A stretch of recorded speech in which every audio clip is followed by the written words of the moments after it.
I've seen your questions in my DMs and I've decided to do a part 2 to answer the questions that you might have about 75 hard. These are the questions that I have picked up from the conversations in the DMs and also some of the questions that I've just seen from people asking on the internet. So let's get started. Welcome to part 2 of our lessons of the week. This is lesson number 5 of Hype Man Chronicles. I'm your host, Miss Fadzo, and welcome to the channel. Today we're going to talk about 75 hard because last week in our episode 4, our lesson of the week 4, part 2, we spoke about 75 soft. So if you want more information, I'll link it in the description below, but you can check it out in our previous installment. The first question that I got was what was the 75 hard challenge? And essentially what I got was that the 75 hard challenge is essentially it's a mental endurance challenge. It's not necessarily a fitness challenge. It's more of like a mental. Someone described it as like the Iron Man, your mental Iron Man. That's how you should describe it to yourself. It consists of a few specific rules. The first one being that you have to follow a nutrition plan of your choice, and you're not allowed to have any cheat days or any alcohol throughout the 75 days. There are different diets that you can choose. You don't have to specifically have like a traditional diet. These are some of the diets that I've seen the Mediterranean diet. You could do the keto, you can be vegetarian, you can be a flexitarian, you can be you can do the whole 30 diet. You can do intermittent fasting, which is what I'm doing. You can kind of play around with it and do whatever diet that you think works for you. I would suggest, this is what I did wrong in my previous challenge where I failed the 75 soft. I didn't have enough structure and clarity on what I wanted to do in terms of my diet, and it really stressed me out. But now that I actually know that I'm doing intermittent fasting and that's what my diet is, it's made it a lot clearer for me in terms of like, I know that within my 8-hour window I can eat whatever I want, and when that 8 hours is gone, I also then have to be disciplined enough to know I cannot eat after this. It's also made me have to restructure a lot of things, but we can talk about that in the at the end with some of the tips that I have. So number 1 is that you have to choose one diet that you stick to for the duration of the 75 days. You don't have any cheat meals, you don't have any cheat days, and it is no alcohol for the whole duration. The second part is that you have to do 2 45-minute workouts and one must be outside. You can kind of just decide what you want to do. You can do swimming, cycling, running, yoga, Pilates, strength training, high intensive workouts. You can do dance workout. You can literally do any kind of workout that you enjoy. For me, I enjoy running, I enjoy walking, I enjoy dancing. And lately I've really been kind of enjoying Pilates. I did my first Pilates session last week, and I did one a few days ago, and I'm kind of into it. It's making me realize parts of my body that I don't always exercise, and I'm really enjoying that. So you have to pick 2 45-minute workouts. The way I have it in my schedule is that at the moment I find that it's easier as soon as I wake up, get into my kitchen, drink my water for the morning, brush my teeth, wash my face, pop my I was gonna say jammies pop my gym wear on, and then make sure I'm going straight to the gym, or I'm going straight for my run or for a walk. And then I do my day, and then at the end of the day, just before I have my dinner, I would make sure that I have my last 45-minute workout. Usually that's honestly a walk or a run, or if I'm staying in the house that day, I usually do my morning walks. I do the outside exercises in the morning and then the indoor ones in the evening. But the summer's out, so we'll see. It will probably flip as the sun comes out more, because I like being outside and walking outside and frolicking. The third thing is that you have to do 1 gallon of water, which is, I think, the equivalent of 2.7 liters of water for women and 3.7 liters of water for men. You have to read 10 pages of a nonfiction book, and it can be personal development or anything else, but it can't be a fiction book essentially. I got a question about this actually, so let me just answer this while we're here. Someone asked me if they could do an audiobook instead of a reading book. And I was actually considering doing an audiobook too, but I read somewhere where it said it has to be like a physical book that you read. You can't do audiobooks. So no audiobooks. You have to read 10 pages of a physical book, whether I didn't actually check if you can do it on like physical book with your iPad or something, but I have a physical in-person book that I'm reading. I'm reading The 8 Laws of Love by Jay Shetty. Really, really insightful. I'm kind of getting challenged about what I think about love and relationships and growing love, maintaining love, strengthening love, developing love, all of those things. It's I love reading about love and love reading about how other people experience the world. So it's a really good book so far. I think today I will be reading up to page 40. I'm almost done with chapter 3. I'm so proud. And then you have to take a progress photo at the end of every day. So what I'm doing on top of a progress photo is I'm doing a daily check-in every single day on my channel. If you come in between 9 p.m. and around like midnight, you'll get a end of day video called Bonnets and Pillow Talk. It's like a check-in with me, and I'll basically tell you how the day went, what I did, blah blah blah. And I'm also doing the 75 hard. I'm making it a Christian girl edition. So on top of these 5 rules, the pick a diet, 18 gallons of water, a progress photo, 10 pages of a nonfiction book, and 2 45-minute workouts, I'm also doing 30 minutes with Jesus. So it can be praise and worship, it can be prayer and devotions, it can be a Bible study, it can be just listening and just spending time in meditation with God.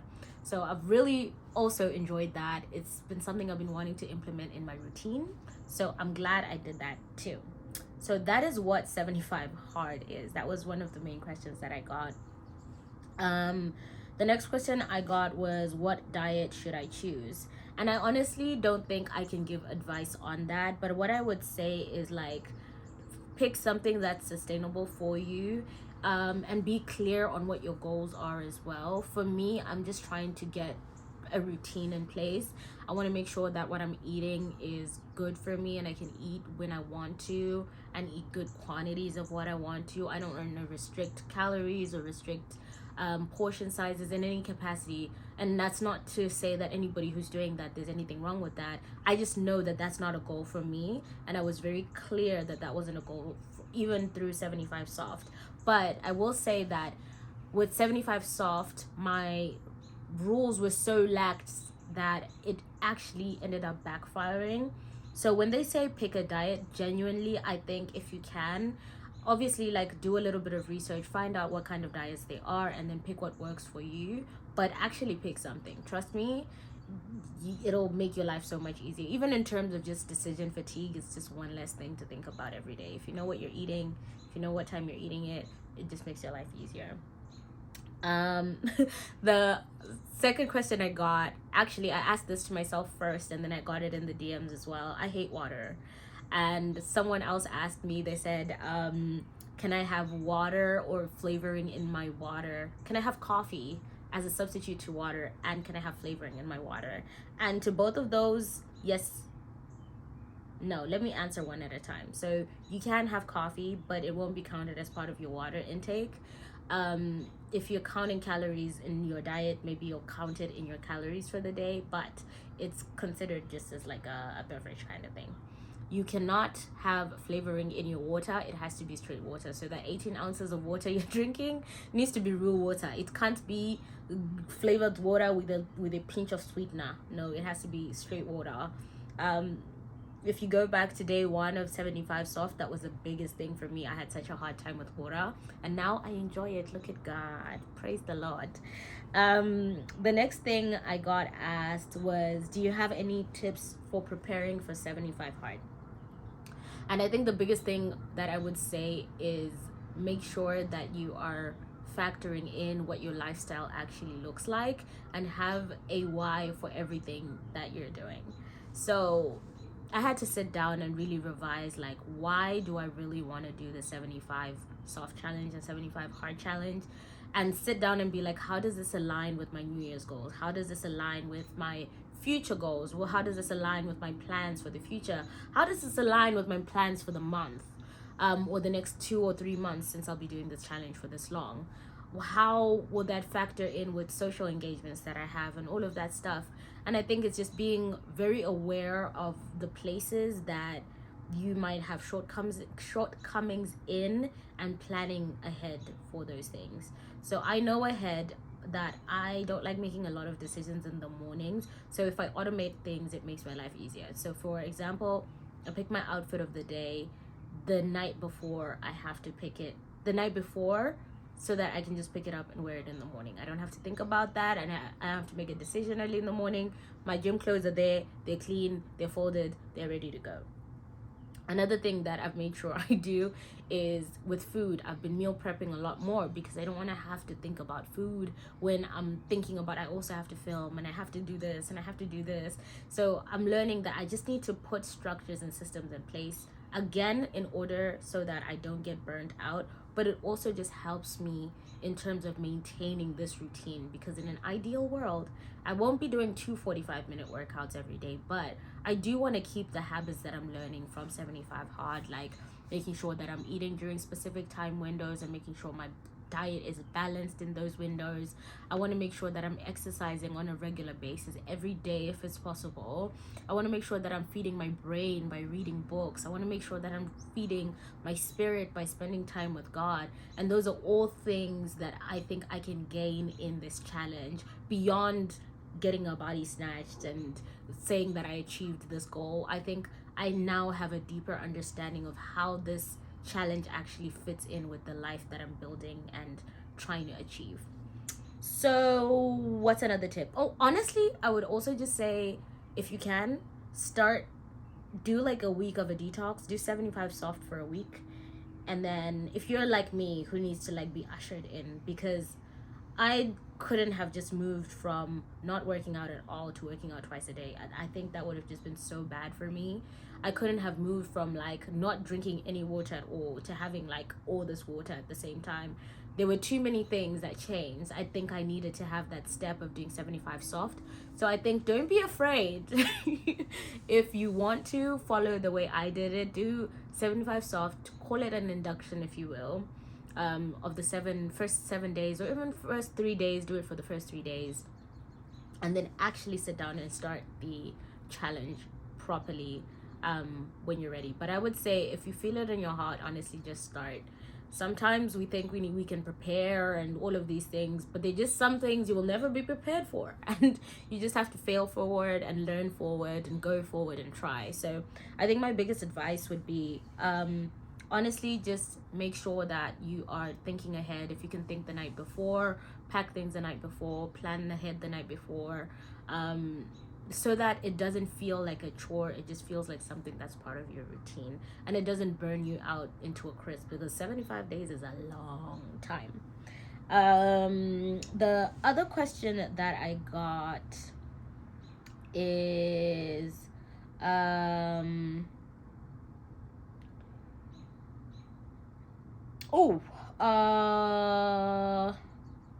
can I just do a single 90-minute workout instead of 2 45-minute workouts?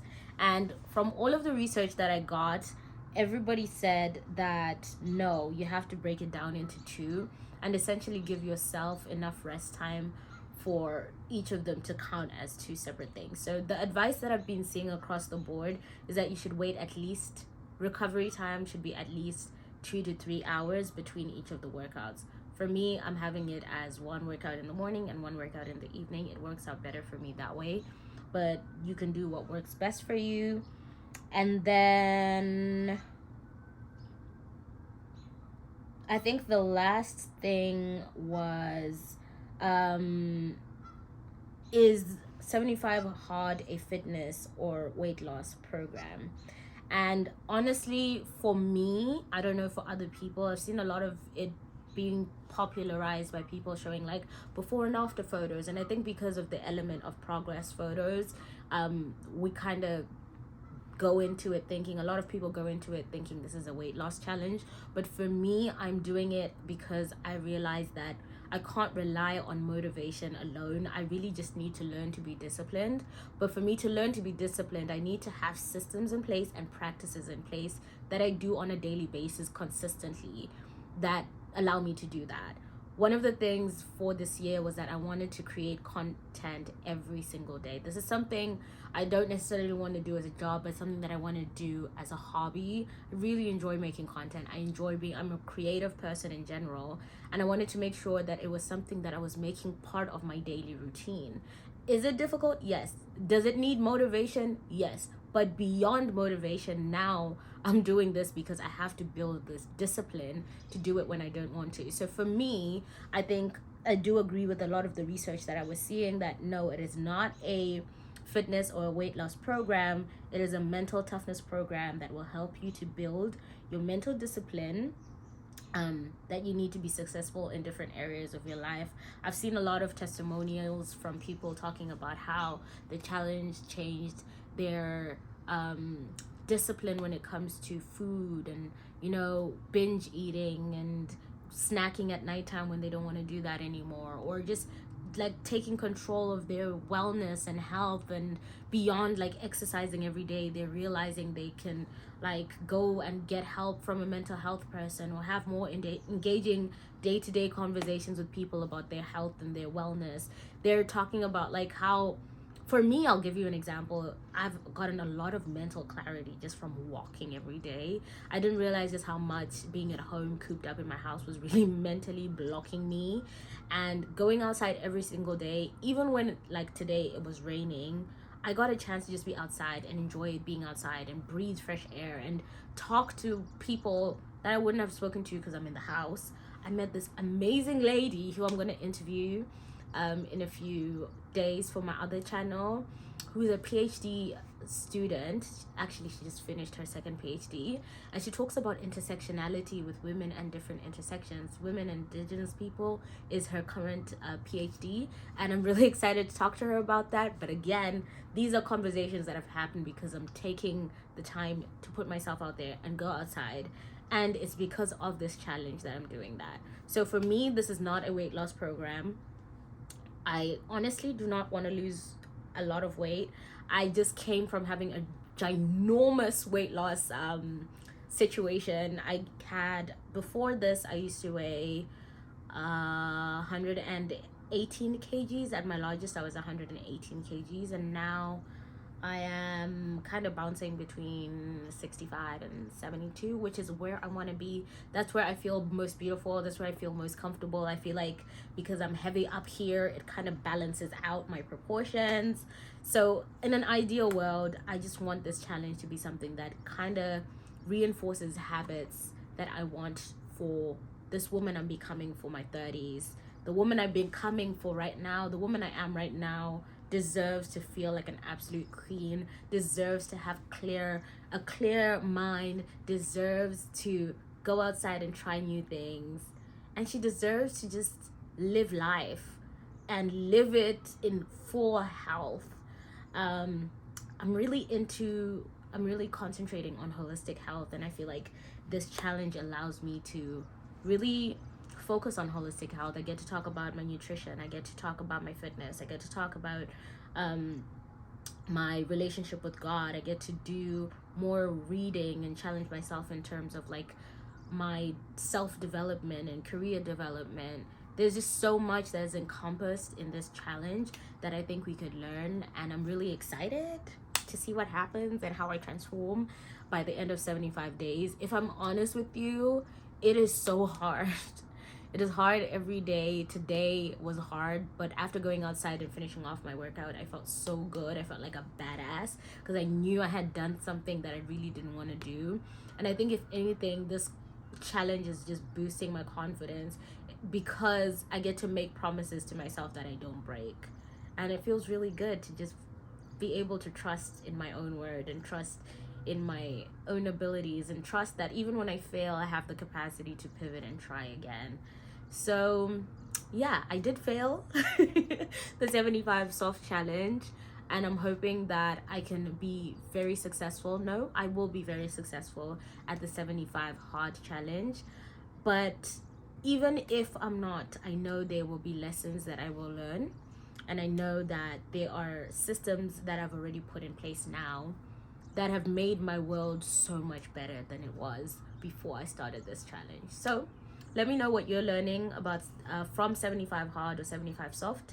If you have any questions, I would love to answer them in next week's episode. But for today, we have reached the end of our video. This has been part 2 of our lessons of the week, number 5. This has been Hype Man Chronicles, and I've been your host, Miss Fadzo. I hope you have a fabulous day. I love you. I appreciate you. Thank you for being here. Continue to do the damn thing. I love you. Bye, boo boo.